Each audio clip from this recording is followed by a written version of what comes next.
তাহলে আমাদের অনেক সময় পড়ালেখা করতে গিয়ে বিভিন্ন টপিক সলভ করতে গিয়ে আমাদের কি ইউটিউবে আমাদের ভিডিও দেখে অনেক ডাউট সলভ করতে হয়, কিন্তু আমাদের হাতে যেহেতু সময় কম থাকে এই জন্য আমরা টেনে টেনে ইউটিউবের ভিডিওগুলো দেখতে চাই। টেনে টেনে দেখা যায়, কিন্তু সমস্যা হয়ে যায় যে কথাগুলো বা সাউন্ডগুলো আমরা মিস করে যাই।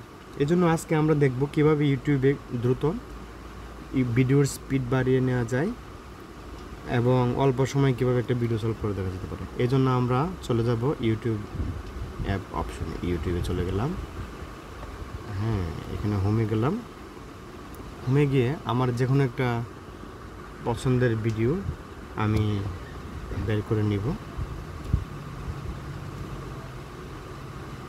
তাহলে আমরা একটা পছন্দের ভিডিও সলভ করে নিলাম, বের করে যারা নিলাম। মুক্তিযুদ্ধের সময় আমাদের এখন সময় আমাদের হাতে কম, তাহলে আমাদের কী করতে হবে? তাহলে আমাদের এই ডান দিকের উপরের এই সেটিং অপশনে যাইতে হবে। গেলাম, এখানে যে 2 নম্বর অপশন আছে প্লেব্যাক স্পিড,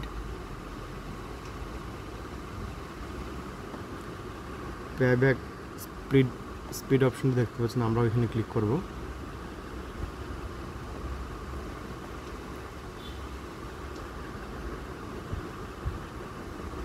দেখতে পাচ্ছেন এখানে নর্মালও রয়েছে, তারপর এর থেকে নিচের দিকেও রয়েছে।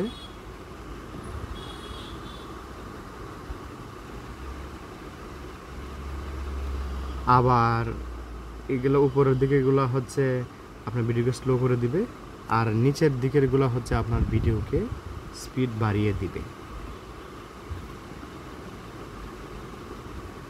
আমরা যখন এই নর্মাল থেকে নিচের দিকে যাবো তাহলে ভিডিও স্পিড বাড়বে, উপর দিকে ভিডিও স্লো হবে। তাহলে আমরা দেখি 1.5-এ দিলাম আমরা। সাথে কাঁধে কাঁধ মিলিয়ে নিজেদের রক্ত ঢেলে দিয়ে এই দেশ স্বাধীন যে করে ভিডিওর স্পিড বেড়ে গিয়েছে, কিন্তু আমরা কথাগুলো মিস হয়নি। এভাবে আমরা ইউটিউবের ভিডিও স্পিড বাড়িয়ে আমরা অল্প সময়ে যে কোনো টপিক্সের ভিডিও দেখতে পারি। থ্যাংক ইউ সবাইকে।